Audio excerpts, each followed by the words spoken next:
Ontem você chegou, hoje sou eu, todos iguais, perante a Deus. Vamos da noite, são quais vagalumes, ciranda de luz. São muitas moradas na casa do Pai, nos disse Jesus. São muitas moradas na casa do Pai, nos disse Jesus. Jesus está lhe estendendo Jesus, nosso Mestre, Deus Pai nosso de todas as horas, te agradecemos por esses momentos de estudo, por esse momento de esclarecimento, por esse momento de experiências trocadas com o objetivo do nosso crescimento, do nosso progresso moral. Pedimos, Pai, que mantenha as nossas mentes abertas para que possamos aproveitar o máximo de todos esses esclarecimentos que teremos. Pedimos por todos os nossos irmãos que neste momento estão passando por dificuldades, estão passando por dores, por sofrimentos, pedindo, Pai, que estenda a sua mão sobre cada um desses nossos irmãos, para que não esmoreçam, que fiquem firmes na fé em Ti. Obrigada por tudo, Pai, fique conosco. Do Pai Celestial. Graças a Deus. E das galáxias hoje é o item 3, né, criança? Isso. Sim, senhora. Ó, eu vou só ouvir. Qualquer dia eu vou na barra, se eu lembrar, vou trazer meu livro que está lá, da FEB, para eu acompanhar. Meu livro é completamente diferente. Pode começar, quem vai ler, criança? Segunda eu pego lá para você, Lúcia. Tá bom. Eu vou lá essa semana. Quando amarmos como ele. Eu vou lá, porque eu tenho que trazer uns negócios de lá. Eu tenho que pegar. Vou lá essa semana, se Deus quiser. Quem vai ler, criança? Eu vou ler. Então, lê, por favor. Tá bom. Bem, nós estamos na primeira parte do Livro dos Médiuns, Noções Preliminares, e o capítulo primeiro é A Espíritos. Nós vamos começar aqui no item 3. É certo que isso não passa de uma teoria, posto que mais racional que a outra. Mas é muito que esta teoria nem se acha em contradição com a razão nem com a ciência. Além disso, se for corroborada pelos fatos, ela terá a seu favor a sanção do raciocínio e da experiência. Os fatos, nós os encontramos no fenômeno das manifestações espíritas, que constituem, assim, a prova patente da existência e da sobrevivência da alma. Para muita gente, porém, aqui para a crença, admitem a existência das almas e, consequentemente, dos espíritos, mas negam a possibilidade de nos comunicarmos com eles, pois que dizem, seres imateriais não podem agir sobre a matéria. Essa dúvida se funda na ignorância da verdadeira natureza dos espíritos, da qual fazem, em geral, uma ideia falsa. Erroneamente, os admitem como seres abstratos, vagos e indefinidos, o que não são absolutamente. Para começar, figuremos o espírito na sua união com o corpo. É o ser principal, porque é o ser pensante e sobrevivente. O corpo é simples acessório do espírito, um invólucro, uma vestimenta, que deixa quando gasta. Além desse envoltório material, tem o espírito um segundo, semimaterial, que o une ao primeiro. Com a morte do corpo, Deste se despoja o espírito, mas não se liberta do segundo, ao qual damos o nome de perispírito. Este envoltório semimaterial, que afeta a forma humana, constitui-lhe um corpo fluídico, vaporoso, mas que, embora nos seja normalmente invisível, não deixa de possuir algumas propriedades da matéria. Assim, o espírito não é um ponto, uma abstração, mas um ser limitado, circunscrito, ao qual apenas falta tornar-se visível e palpável para se assemelhar aos seres humanos. Por que então não agiria ele sobre a matéria? Porque o seu corpo é fluídico?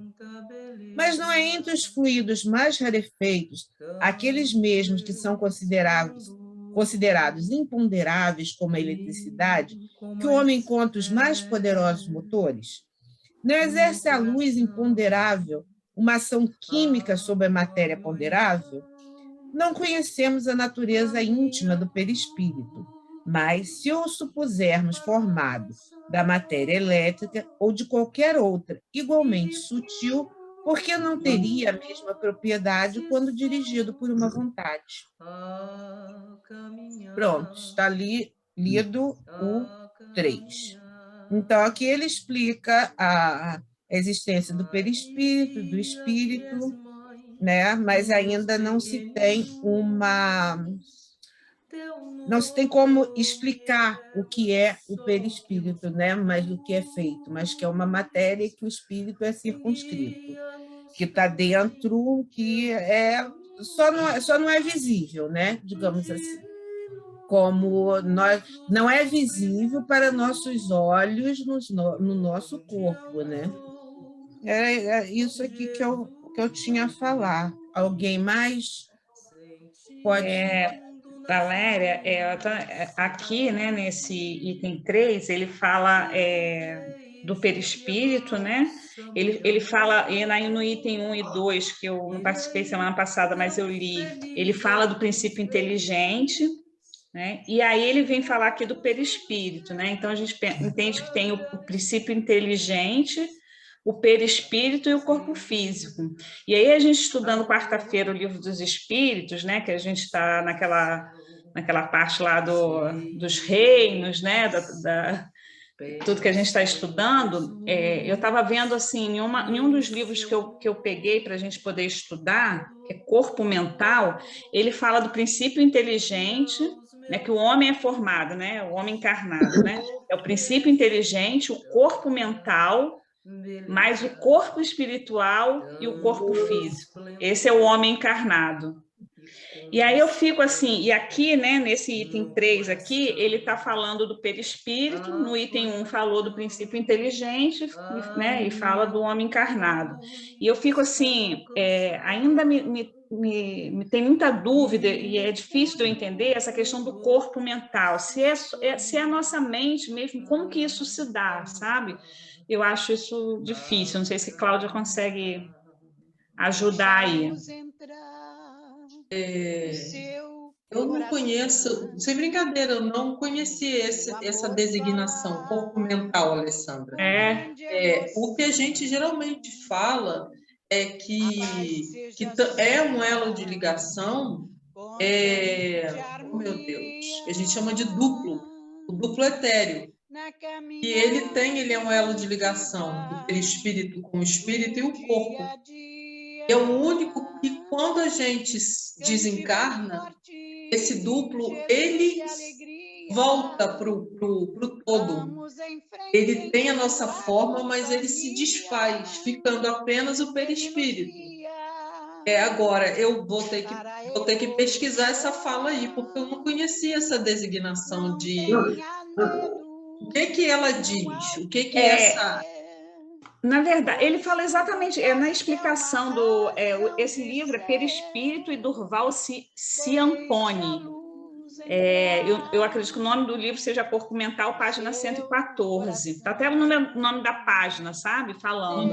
E aí, porque, na verdade, porque no livro dos Espíritos que a gente estava estudando, né, fala que em todos os reinos, né, na verdade, o princípio inteligente, todos têm o princípio inteligente, né? O que vai diferenciar dos reinos é que o homem, aí ele fala, né? O homem tem o corpo mental, né, forma o corpo espiritual, que aí eu tenho o corpo físico, né? Ele dá essa diferença. E aí ele usa corpo mental. E isso me deixou em dúvida. E aqui, mas eu estou anotando, porque assim, como a gente está estudando todas as obras, né, no livro dos médiuns não cita isso do corpo mental. Falando esse termo, porque às vezes, só não sei se alguém aí já ouviu esse termo, porque exatamente pelas obras básicas eu nunca ouvi esse termo. E até muitas obras que a gente vai lendo para acompanhar. Mas, de repente, é um nome dado a uma coisa que a gente conhece com outro nome, porque ele não usou o duplo etéreo. E o princípio inteligente também tem todo o estudo de quarta-feira, foi muito interessante, o estudo de quarta-feira é muito interessante. A dúvida que surgiu aqui nesse 3, a dúvida não. O que as pessoas colocam muito, a gente vai lendo o livro dos Espíritos, eu estou no estudo de casa mais para frente, mas a dúvida é sempre a mesma. Acham que o corpo físico, como a gente é muito material, acha que o corpo físico é o comandante de tudo. Ele quem comanda a inteligência, ele quem comanda os gostos, as vontades, e a gente sabe que não é. O princípio é justamente isso aí que você falou. São essas divisões, né, do perispírito, do duplo etéreo, do fluido vital que anima o corpo e do princípio inteligente. E o corpo é um participante. Aqui o corpo físico é um participante. Agora, esse corpo mental eu vou procurar na literatura aqui para ver o que eu acho também, e aí a gente conversa. Tá, eu vou passar depois o link lá no grupo. Tá, uma coisa que eu achei aqui agora, porque eu já tinha ouvido falar em corpo mental, mas em outras filosofias, não no espiritismo. Corpo astral, corpo mental. O que eu achei aqui o corpo mental é um corpo muito mais sutil do que o astral. É o instrumento que manifesta o pensamento do eu e, portanto, de seu espírito. O corpo mental não possui forma humana, como observado no corpo astral e no etérico. Eu vou depois procurar essas informações de como eles descrevem esse corpo mental, astral, que tem uma divisãozinha. Eu tinha isso, eu tenho em algum lugar.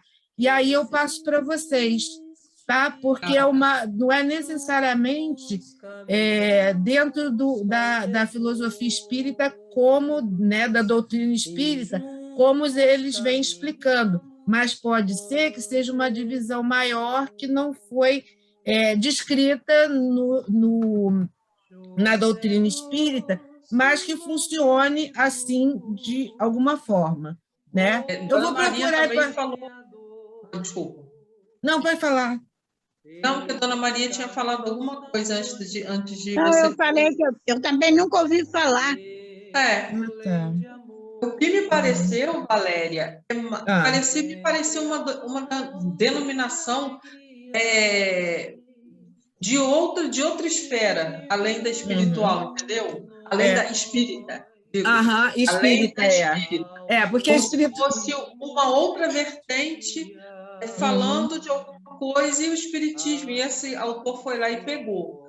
Porque a gente pode botar muito nome nas coisas, mas a gente sabe que tem o perispírito, o perispírito tem o duplo etéreo, que é a cópia da pessoa, e que é aquele que, quando a gente desencarna, vamos dizer, grosseiramente viraria fumaça, porque ele deixa de ter a necessidade dele, que é ser o elo de ligação.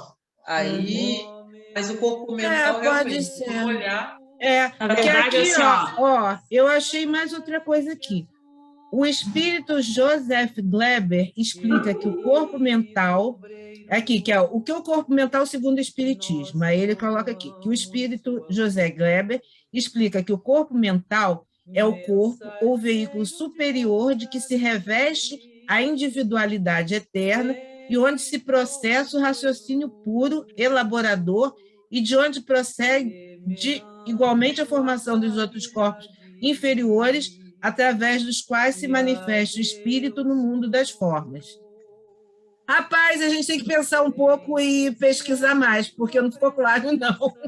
Não ficou, não. Olha só, na verdade, quando eu comecei a estudar para quarta-feira, isso daí eu comecei a estudar na obra de Miramês, né? E ele fala, e Miramês lá, ele cita mônada.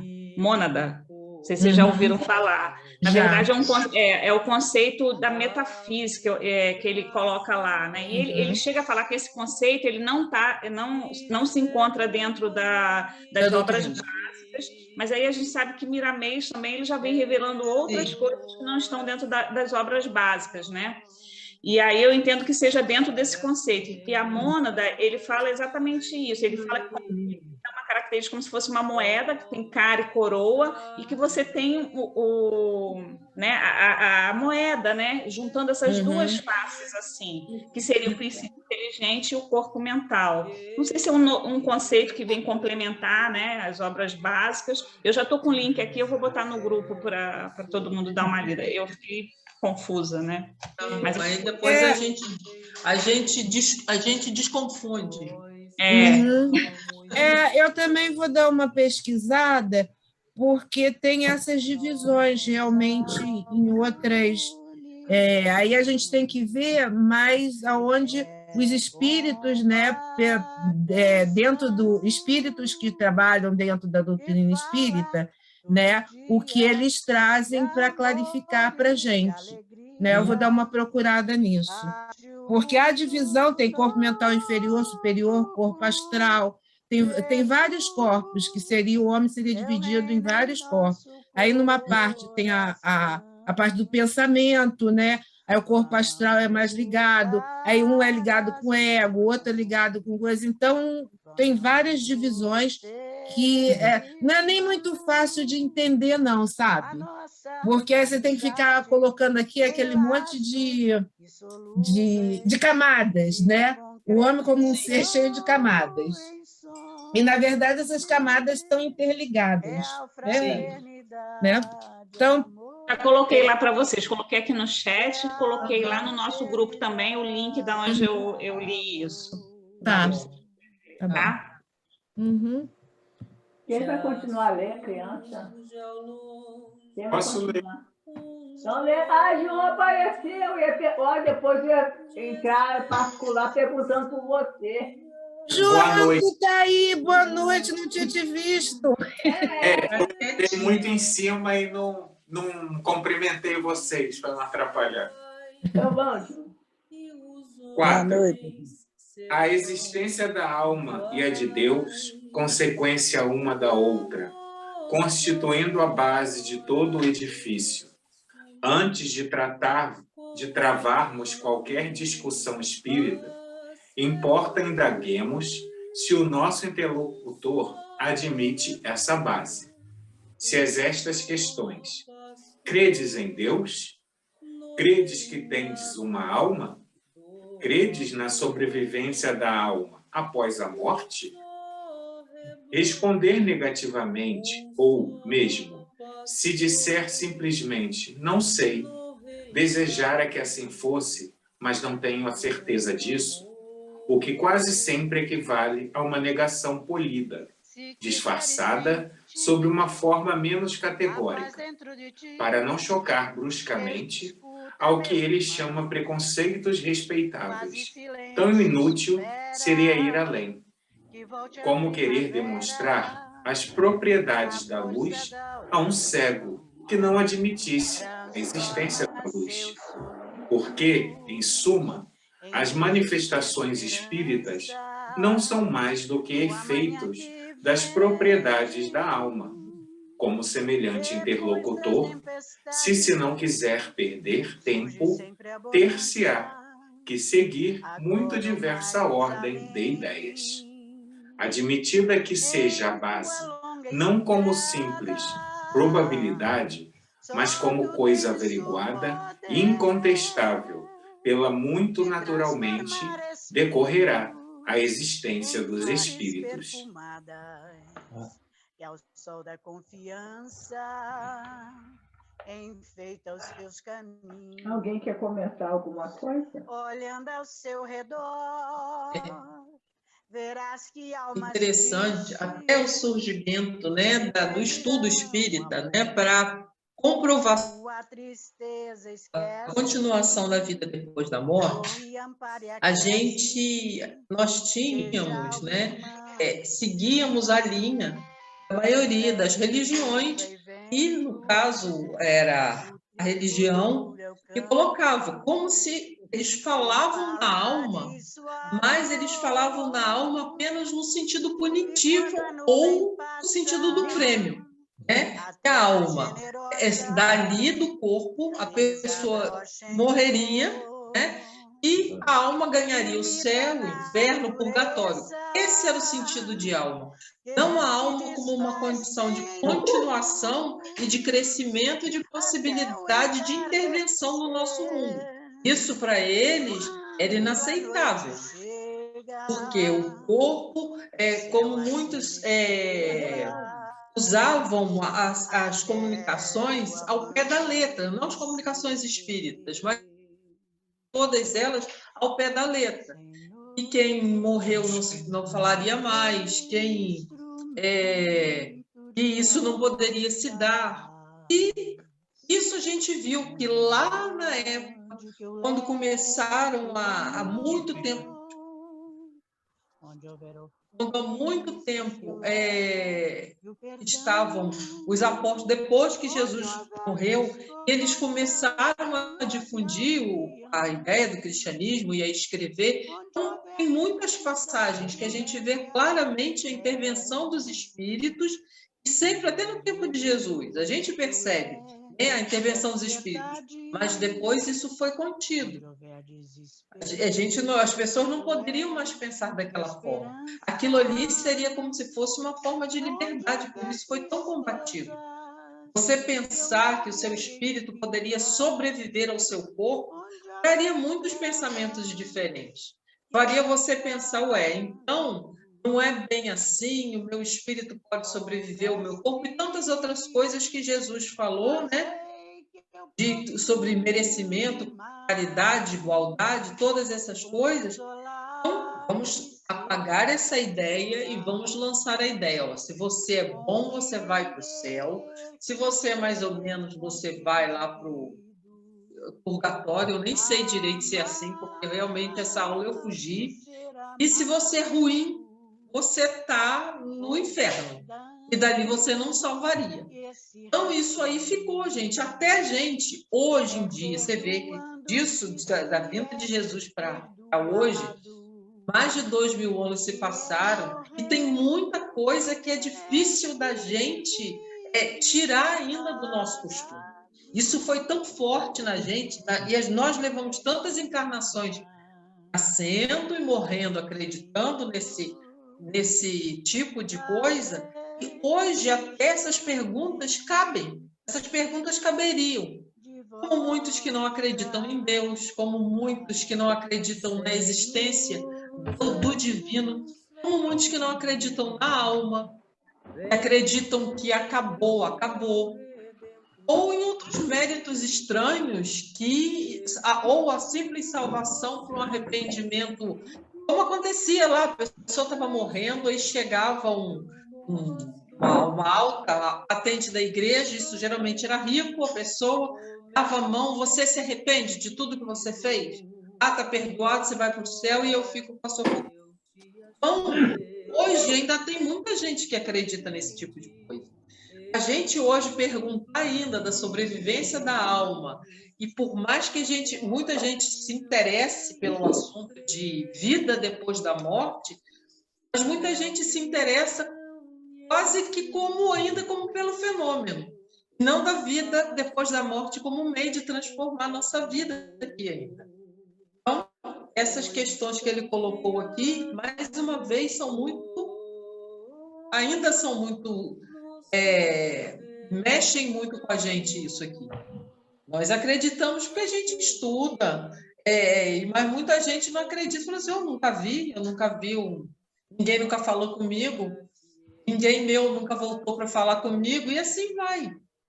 Dentro do próprio meio espírita também, por pior que a gente possa pensar, tem gente que duvida da comunicação entre os espíritos. Você vê que loucura isso. Mas tem pessoas que ainda duvidam da comunicação depois que a gente parte daqui. Alguém mais? Acho que dá para ler o item 5, né? Eu fui pegar meu celular para ver a hora.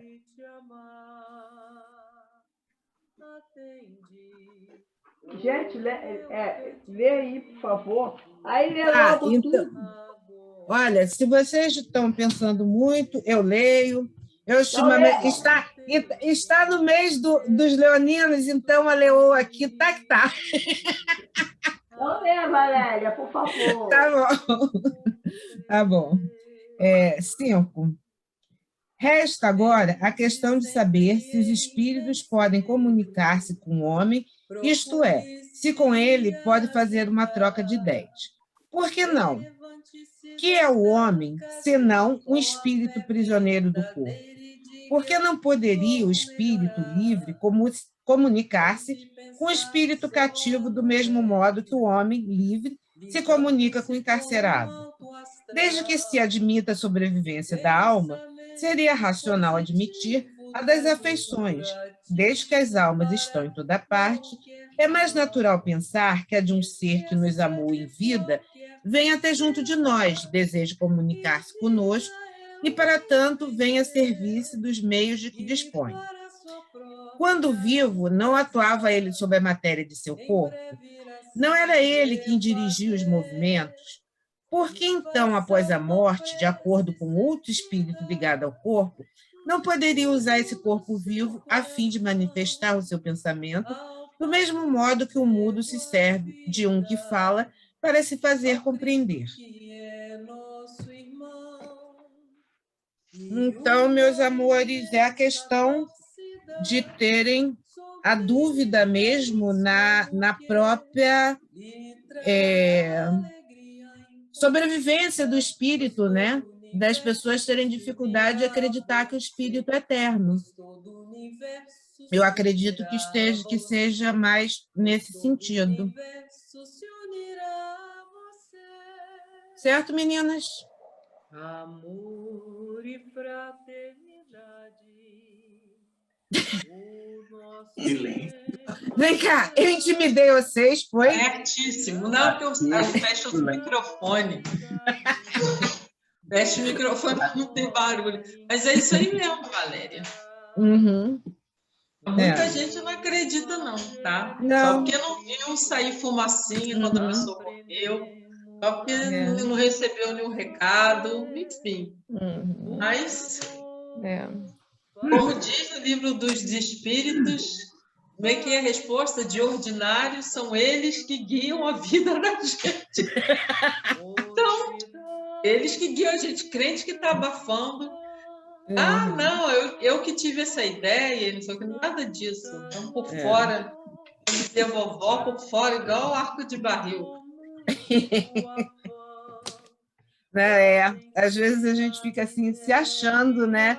E na verdade muita coisa não é a gente. E eu percebo, às vezes eu vou dormir assim, preocupada com uma coisa, aí no dia seguinte tem a resposta, já acordo com aquele negócio assim, eu estou pensando, eu falo, nossa, eu falei assim, obrigada aí, tá?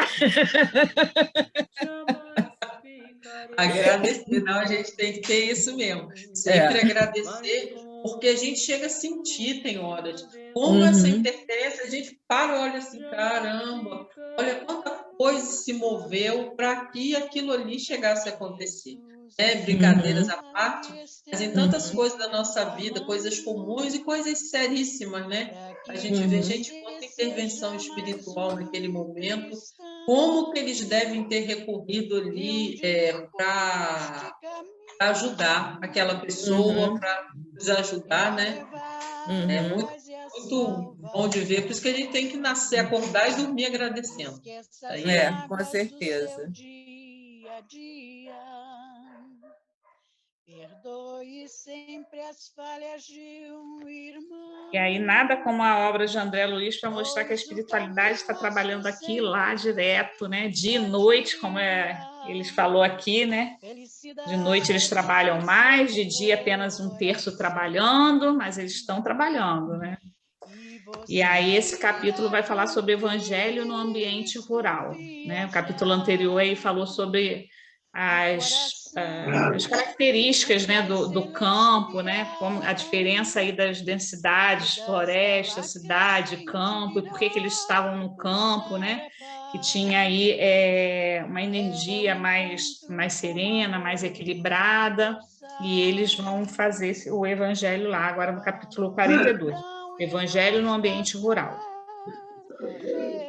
E aí eu também comentei com Valéria, assim, para quem está estudando aí na quarta-feira também com a gente as questões lá, né, do Livro dos Espíritos, como que esse capítulo é esclarecedor para a gente e complementa o nosso estudo, né, sobre os reinos, né, o reino vegetal, né, os reinos animais. Eu estava comentando com o Alexandre, como assim, estou falando por mim, né? A gente ainda está longe disso, assim, né?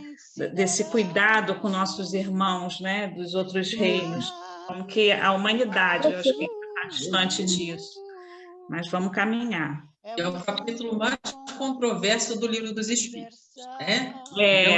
Muito controverso, a gente vem batalhando aí, estudando, né, Valerinha? Mas vale a pena demorar nesse capítulo para não ficar dúvida, porque para ninguém pensar que o macaco vira homem e assim por diante, né? Exatamente. Mas a obra, aí eu falei assim, como que a obra, e até assim, o capítulo anterior, o 41, né, eu estava estudando junto com o Espírito da Letra, com o André Luiz Ruiz, e ele fala, por exemplo, lá e o Léo chegou a comentar isso, né? Que na obra do Nosso Lar, nos últimos capítulos, como eles recorrem à esfera lá no reino vegetal, à árvore, para poder ajudar.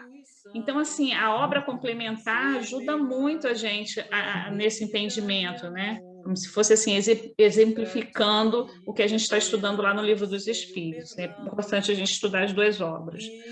Mas vamos lá. Evangelho no ambiente rural. Apagados os comentários mais vivos relativamente ao episódio desagradável, o superior hierárquico daquela grande turma de trabalhadores espirituais indagou do nosso orientador com delicadeza. Nobre Aniceto, valendo-vos da oportunidade, poderias interpretar para nós outros alguma das lições evangélicas ainda hoje? Aniceto aqueceu pressuroso. Perdão. Notei que o interesse a respeito do assunto era enorme.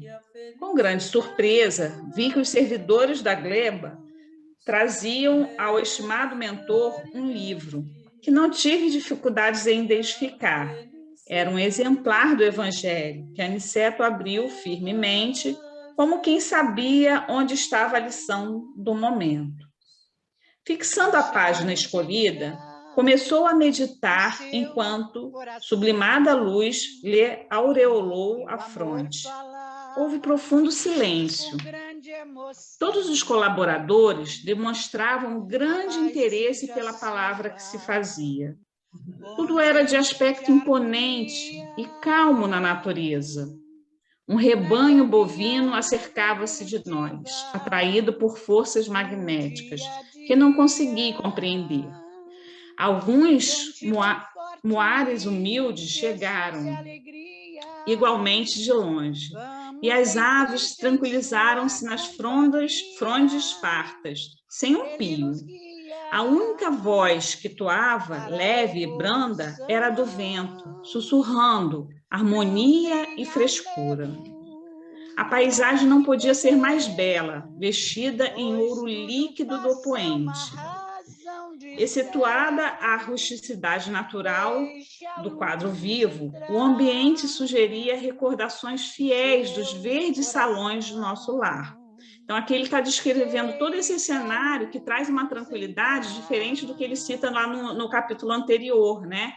Que é quando você tem a densidade da floresta, porque lá você tem os irmãos mais inferiores, né? Do próprio reino animal, da densidade da cidade, onde as mentes humanas estão turbilhadas. Lá no campo, e aí até ele fala assim, que a própria, o vento, como ele transcorre bem, faz essa limpeza do ar, né? Traz esse ambiente propício, para essa calma, para essa serenidade que eles estão vendo com próprios elementos da natureza. Aniceto, mergulhando o olhar no Sagrado Livro, leu em voz alta os versículos 19, 20 e 21 do capítulo 8 da Epístola aos Romanos. Porque a ardente expectação da criatura espera a manifestação dos filhos de Deus. Porque a criação ficou sujeita à vaidade, não por sua vontade, mas por causa do que a sujeitou, na esperança de que também a mesma criatura será libertada da servidão, da corrupção, para a liberdade da glória dos filhos de Deus. Em seguida, refletiu alguns instantes e comentou com evidente inspiração: Irmãos, recebamos a bênção do campo, louvando o amor e a sabedoria de nosso Pai. Exaltemos o soberano Espírito de vida, que sopra em nós a força eterna da incessante renovação. Ponderemos a palavra do apóstolo da gentilidade, para extrair-lhe o conteúdo divino. Há milênios, a natureza espera a compreensão dos homens. Não se tem alimentado tão somente de esperança, mas vive em ardente expectação, aguardando o entendimento e o auxílio dos espíritos encarnados na terra, mais propriamente considerados filhos de Deus. Entretanto, as forças naturais continuam sofrendo a opressão de todas as vaidades humanas. Vou dar só uma paradinha aqui, porque o André Luiz Ruiz ele faz comentários assim muito apropriados, né, para esse trecho que fala aqui, né? Aqui ele está falando da de como que a natureza ainda espera nós, enquanto seres humanos que estamos aqui habitando a Terra, o respeito a ela, né? A gente usufruir de tudo que a gente está aqui com devido cuidado, né? Então ele fala assim, há muito a natureza espera isso da gente, ser humano ainda encarnado, né? Dessa corrida desenfreada para ter mais, para possuir mais, né? E aí a gente estava comentando até na alimentação, né? O quanto que a gente desenfreadamente precisa comer carne, matar os nossos irmãos para se alimentar, porque a gente não se alimenta porque está com fome. A gente, né? Na comida a gente tem todo um prazer que a gente coloca ali, e é isso que ele está falando aqui, né? Que a natureza ainda guarda isso, esse respeito.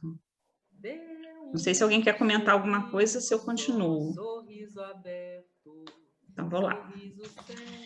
Isso, porém, ocorre, meus amigos, porque também o Senhor tem esperança na libertação dos seres escravizados na crosta, para que se verifique igualmente a liberdade na glória do homem. Conheço-vos de perto os sacrifícios, abnegados trabalhadores espirituais no solo terrestre. Muitos de vós aqui permaneceis como em múltiplas regiões do planeta, ajudando a companheiros encarnados, acorrentados às ilusões da ganância de ordem material. E aqui ele está explicando que esses trabalhadores, né, desencarnados, que ficam lá no ambiente, por exemplo, no ambiente rural, enfim, estão aqui trabalhando pela natureza, né, eles ficam ajudando, influenciando, né, inspirando a nós encarnados a sairmos dessa ganância material, de ordem material, né, a nos desprendermos disso, né. Então, é muito trabalho que a espiritualidade tem com a gente, né? Nós damos muito trabalho a eles. Quantas vezes vosso auxílio é convertido em baixas explorações no campo dos negócios terrestres? A maioria dos cultivadores da terra tudo exige sem nada oferecer.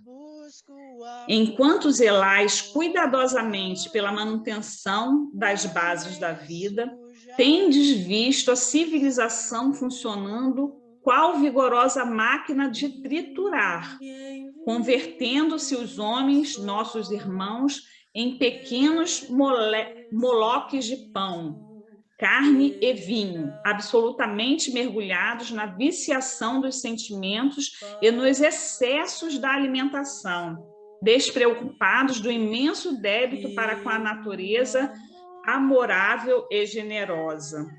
O moloques aqui de pão é aquele, ele explica que é aquele, a divindade, sabe, que trocava tudo por, olha, eu vou te entregar alguma coisa e em troca eu te dou, né, coisas materiais, né, o deus da matéria, assim, alguma coisa assim, sabe?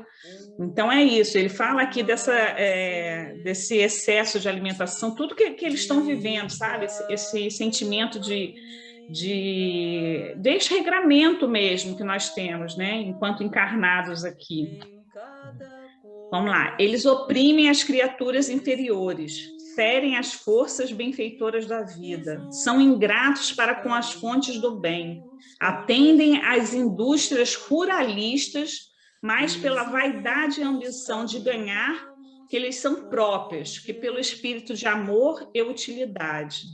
Mas também não passam de infelizes servos das paixões desvairadas. Traçam programas de riqueza mentirosa, que lhes constituem a ruína. Escrevem tratados de política econômica que redundam em guerra destruidora. Desenvolvem o comércio do ganho em débito, colhendo as complicações internacionais que dão curso à miséria.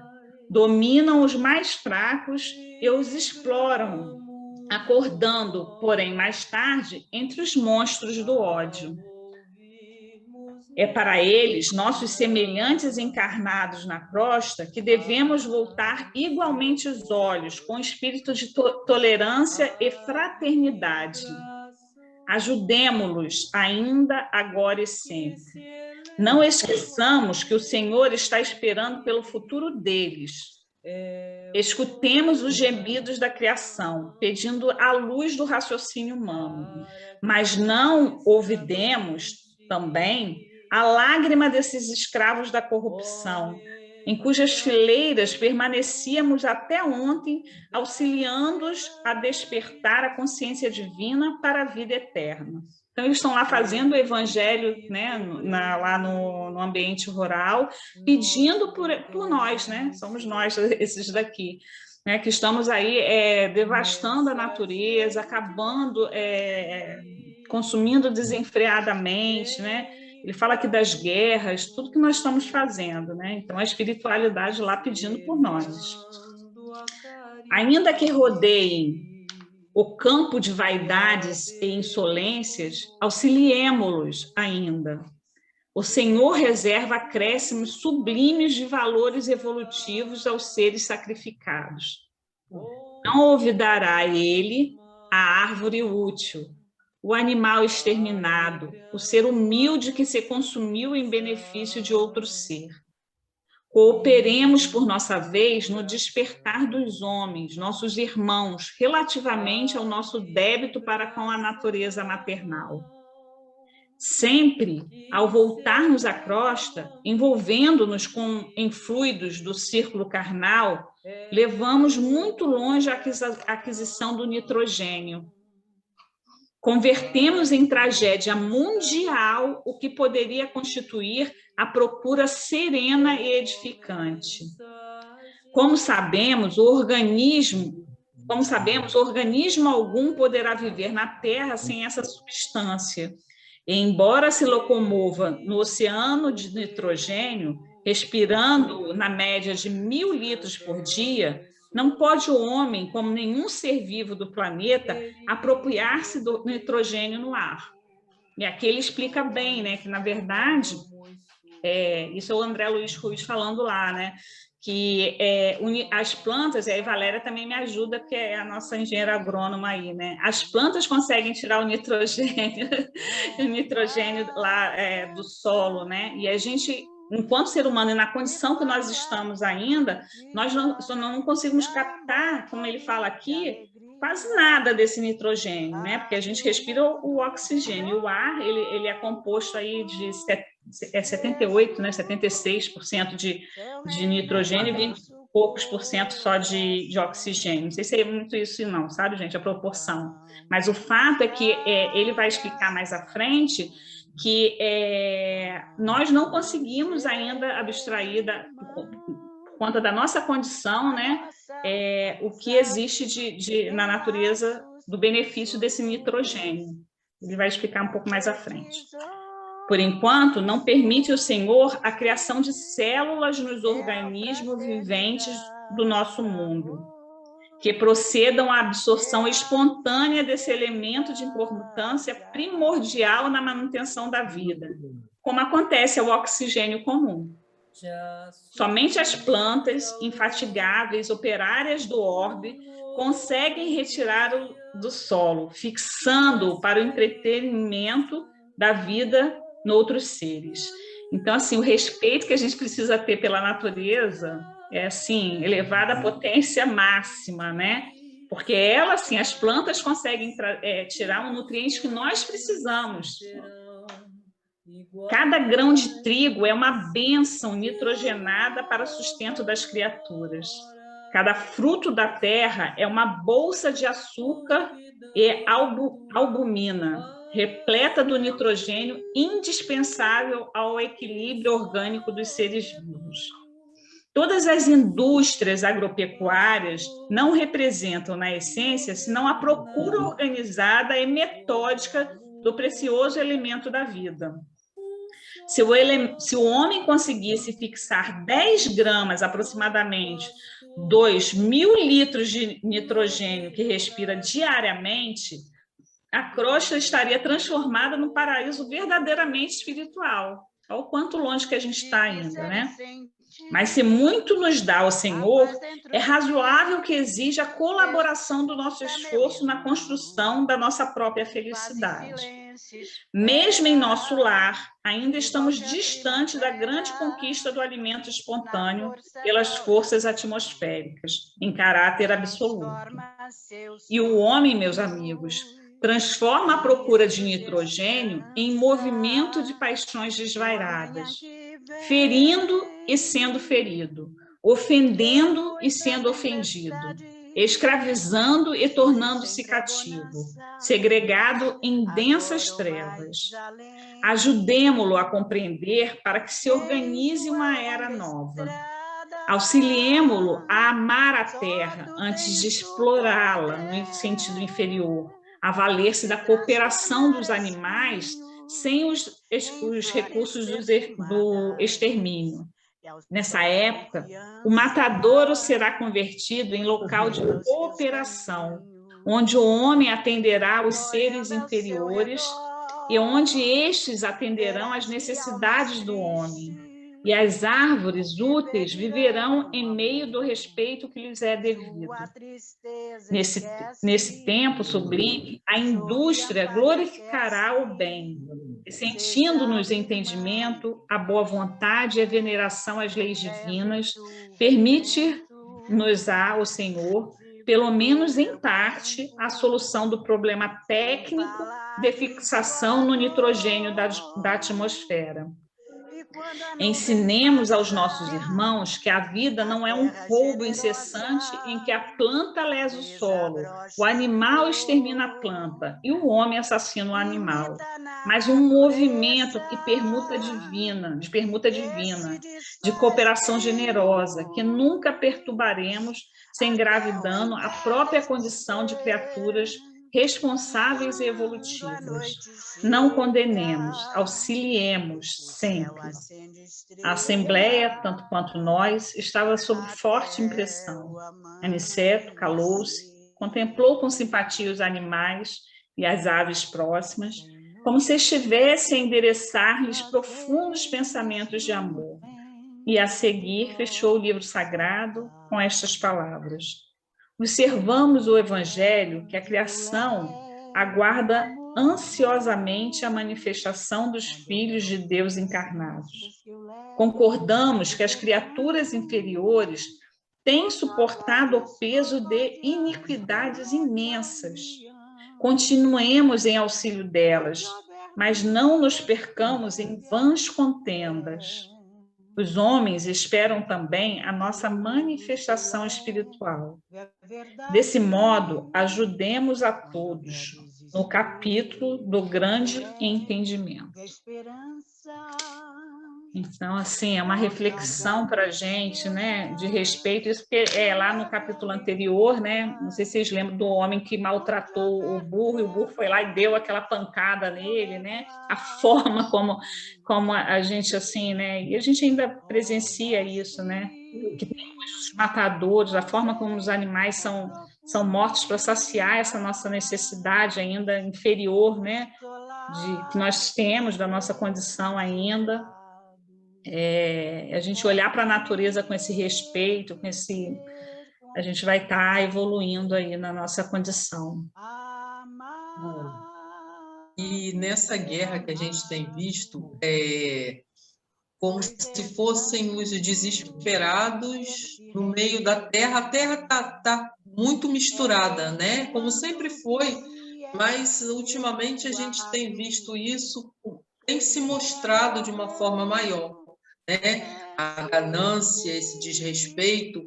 Então, fica sempre a pessoa que tenta defender a natureza, as pessoas que se colocam nesse lugar, né, de defender a natureza. Eu não estou dizendo que não é para nós não usarmos. Muito pelo contrário, ele fala que tudo nos pertence e tudo pertence a todos. Mas que a gente tenha o respeito. Isso não acontece. As pessoas, a gente tem visto muito pelo mundo afora, e aí quando às vezes a gente fala assim, gente, não sei se eu leio isso, se eu continuo, se eu quero continuar na ignorância, porque você começa a estudar uma determinada coisa, você vê o pensamento criminoso do homem presente ali. Até em certas coisas que deviam ser agora para nossa conduta alimentar, uma alimentação saudável, até isso eles vão lá embaixo e colocam as mãos e transformam aquilo ali num ganho. E não é para ser isso. Era uma terra para que todos nós tivéssemos o que comer, igualmente, todos nós tivéssemos, ninguém precisaria passar fome. Tem essa doença, é óbvio que a gente vai ver e nós todos sabemos que isso faz parte desse processo de crescimento. Nós vamos ter ainda que ver muita dor para que a gente até se assuste nessa visão de dor, para entender que aquilo ali não pode mais ser feito, né? Então a gente vê as pessoas sem o respeito ao próprio homem, o homem sem o respeito ao próprio homem pela ganância. Se aquele ali está no meu caminho, aquele pequeno produtor está no caminho do grande produtor, eles vão fazer com que aquela pessoa desapareça, né? Então, o homem tentando ganhar não sei o que para levar não sei para onde, porque ele não vai levar para lugar nenhum, né? E esse desespero, a gente fica imaginando, meu Deus, uma pessoa dessa desencarnada. A gente já viu muitas vezes essas manifestações na nossa casa espírita, a pessoa aferrada ainda aquele ganho, aquilo tudo, aquela monte de ouro, de coisa, né? Mas a gente tem que se despindo dessa história e lembrar que a gente não vai levar nada para lugar nenhum. Então, é tudo com respeito, nada, se a gente olhar, nada é proibido a ninguém. Ninguém é proibido, desde que você tenha o seu trabalho você manifeste aquilo que você é capaz de fazer e distribuir, mas é sempre com a questão de você distribuir, fazer com que o outro tenha essa possibilidade também, se alegrar com a possibilidade do outro, e essa cooperação, como falou aqui. Nós temos a chance de descobrir muitas coisas, tem se descoberto muitas coisas, né? A nossa doença pior está dentro de nós e é o nosso modo de ser. A hora que nós mudarmos, nós não vamos ser doentes mais do jeito que nós somos. A nossa alimentação que nos mata, porque pela vontade de ganhar, a gente modifica até a ordem natural, a genética alimentar, enfim, tanta coisa, né? É tanta coisa que a gente vai metendo a mão e que não nos pertence. Deus nos deu inteligência para que a gente use para crescimento do mundo, para melhoria, para que todos possam ter oportunidade. A vida longa, como tem nos outros planetas, a longevidade, com saúde, não é aquela longevidade de você estar idoso, mas você está com aquela carga pesada das dores ainda sobre nós. Vai ter ainda aquele idoso que consegue fazer tudo e é a passagem, vai simplesmente a passagem do tempo. Mas a Terra ainda tem muita dor e sofrimento para passar, porque o egoísmo é muito grande. A gente vive esse mundo desrespeita aos nossos irmãos menores, como a gente chama, né? A gente não... A maioria não quer nem saber. Deixa morrer, faz mais, ou enfim, nossas coisas terríveis que a gente tem feito, a gente olha isso. Aí eu penso, meu Deus, isso aqui, quando é que foi escrito? Né? Foi escrito há 40, mais de 70 anos atrás esse livro. E o pensamento deles, imagina a tristeza que nós não damos a esses espíritos. Quanto mais o espírito se sublima, mais ele sofre. É o contrário. A ignorância traz a alegria porque ela desconhece. Quanto mais o espírito evolui, mais aquele espírito sofre em ver a miséria que ele vê. Né? Dá a ele a possibilidade de ver a miséria. De todos os lados. Ele enxerga, de fato. Então, a evolução tem que ser de todos. Mas nós temos dado muito desgosto a esses espíritos. Não vou dizer desgosto porque eles não tratam a gente assim. Eles entendem que a gente está evolutivamente atrasado. Mas deve causar muita dor, muito sofrimento. Como Jesus, imagina Jesus viver aqui na Terra, no meio vendo tudo que ele viu, quanta dor e quanto sofrimento. Mas um dia a gente chega lá.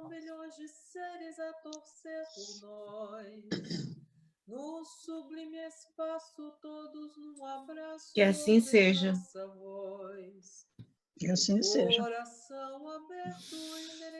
Meus amores, alguém... Que esse assunto eu nem vou começar, porque senão, minha filha, é pano para manga, meia-noite a gente acaba a reunião, tá? Porque a minha área, a área que eu mais sofro, mais me desespero. Então, eu nem vou começar, deixa para uma próxima.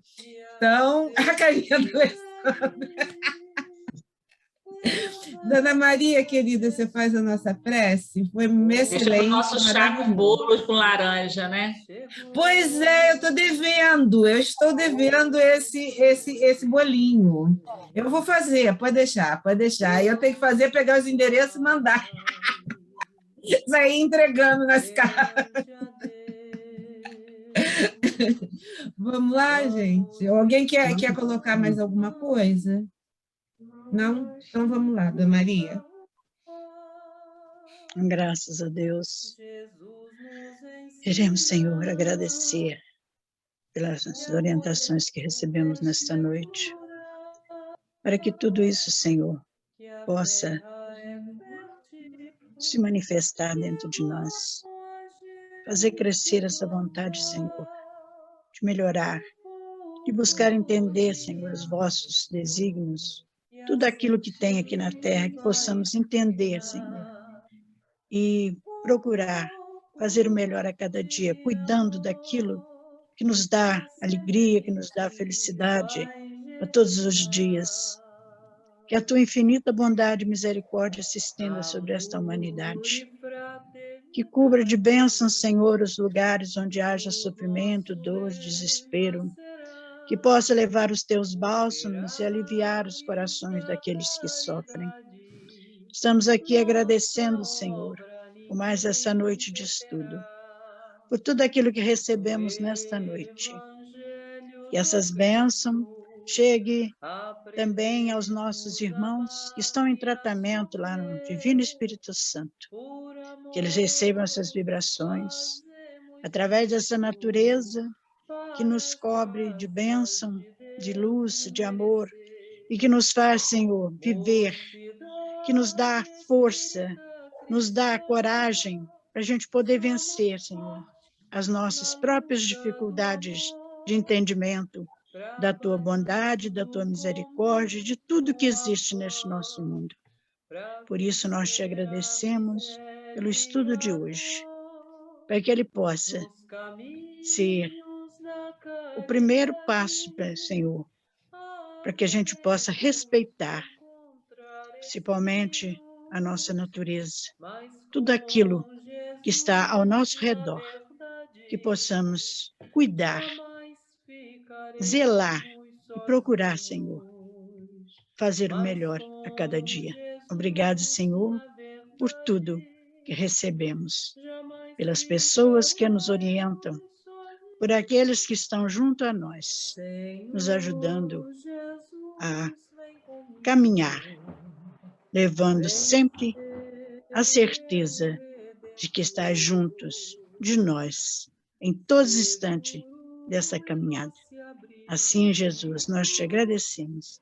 Agradecemos a nosso Pai Celestial, agradecemos a equipe espiritual do Divino Espírito Santo e todos os nossos irmãos que lá estão trabalhando em benefício da nossa humanidade, em benefício de nós próprios. Assim, obrigado, Senhor. Continue em nossos corações, em nossas vidas, guiando os nossos passos na luz de Jesus. Assim seja. Assim seja. Graças a Deus. Graças a Meus Deus. amores, excelente noite, estudo. Já estou com saudade de todos. Grande beijo. Segunda. Até segunda. Excelente final de semana. E os dedinhos. Isso mesmo. Boa noite, gente. Boa noite. Beijo, beijo. Tchau, tchau. Dá um beijo na dona Santinha aí, que eu mandei. Pode deixar. Dá um beijo na Bisa. Tá. A Bisa tá, filha, que nem pinto no lixo. É um Ai, tal que de coisa beijar boa. celular, ninar celular. Nossa, muito bom, gente. É muito bom. Muito É bom. uma delícia. Graças a Deus. Uns vão, outros chegam, e assim é a vida. Mas E assim a vida continua. E a vida continua. Vamos lá, tudo junto aí, misturados. Com Boa noite, certeza. gente. Fica com Deus. Boa noite. Bom fim de Tchau. semana. Bom final de semana para todos. Beijão. Beijão também. Beijo. Tchau. Beijo. Todos. Quero pra sempre te amar. Atende.